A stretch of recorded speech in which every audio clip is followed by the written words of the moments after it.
For obvious reasons, I just want to say I do not hate Shizzlemac as a person.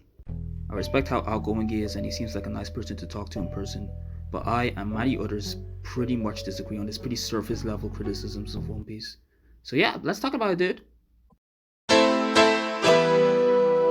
One big thing about Dragon Ball that I think is superior to One Piece is the character development. There are way more characters in Dragon Ball that develop than in One Piece.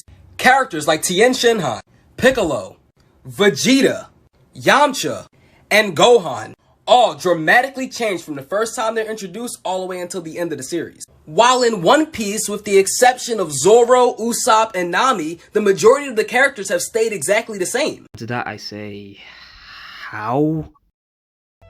Okay, first of all, what Shizzlemac is talking about in this video is character progression, an aspect of character development, but not character development in of itself. In narrative writing, character progression is how much a character changes over the course of a given series. Character development is how much nuance a character has. For example, Spike Spiegel is a very well developed character, however he doesn't really change much throughout the course of the series. There's also character regression, of course, whereby a character gets progressively, darker or more evil or whatever over time.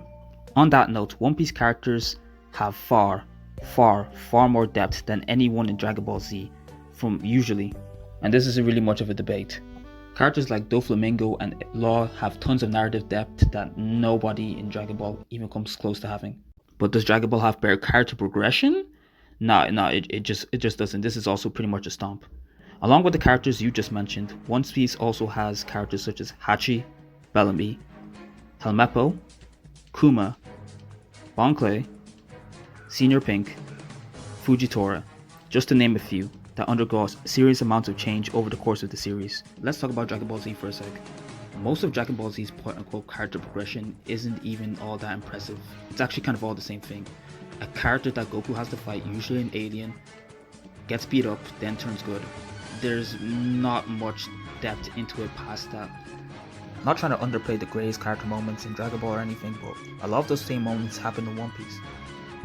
And unlike Dragon Ball, One Piece characters don't get revived, hence eliminating any form of consequence that happened in those moments.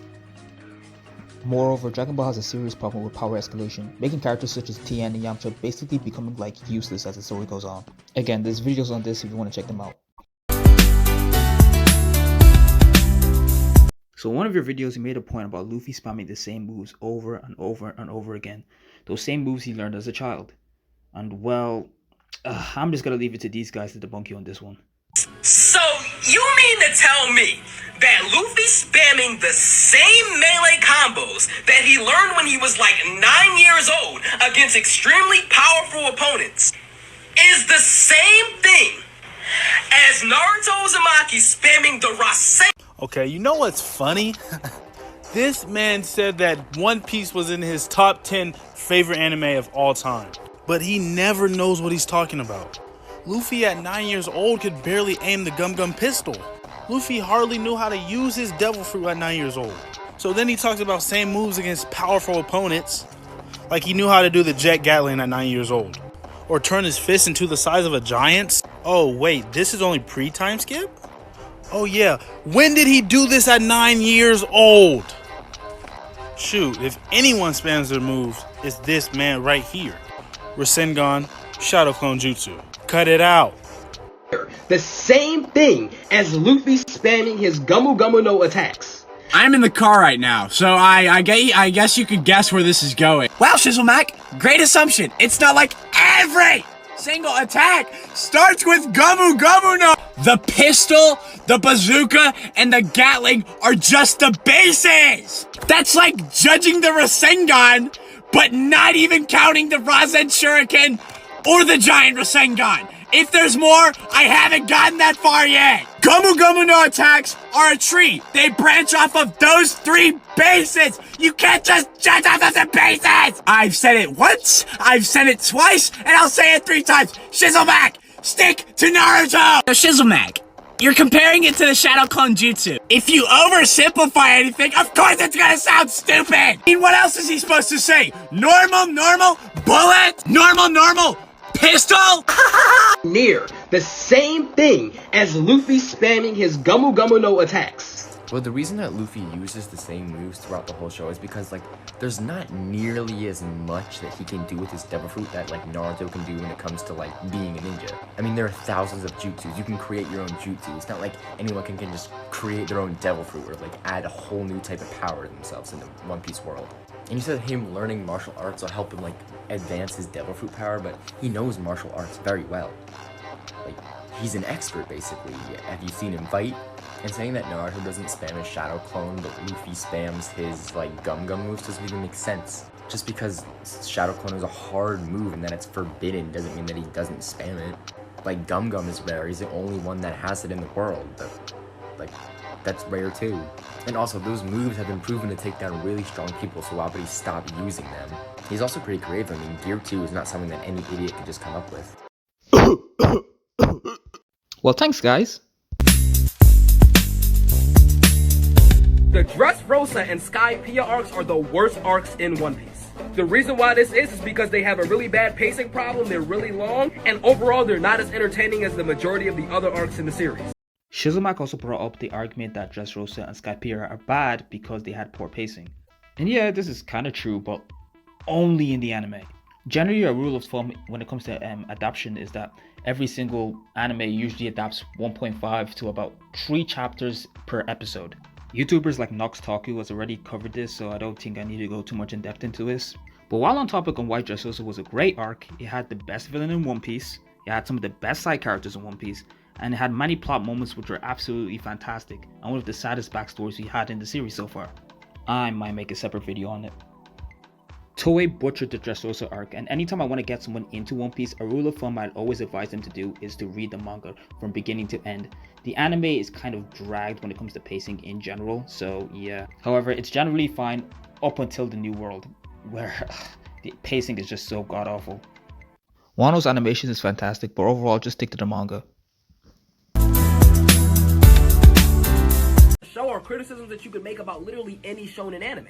Like, for example, the power of friendship. People say that it's used in excess in Fairy Tail. However, I would argue that the power of friendship is used in every single mainstream shonen anime. It's just not called the power of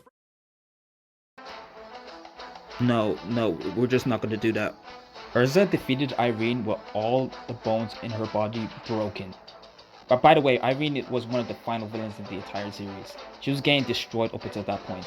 And then out of nowhere, she just launched up into the air with all her bones in her body broken, by the way. Just keep make sure you guys know that. Launched up, then caught Irene. Like, that's just ridiculous. Want an even more ridiculous moment? Natsu defeated Zeref after Zeref gained the power of space-time by the flames of his emotions. Like, do I need to explain how stupid that is? Again, this attack was never built up, it was never explained, it just came out of nowhere. The only reasons why these moments happened was because Urza and Natsu needed to beat the villains they needed to beat at that moment, at the very moment, at that specific time. Zoro lost to Kuma.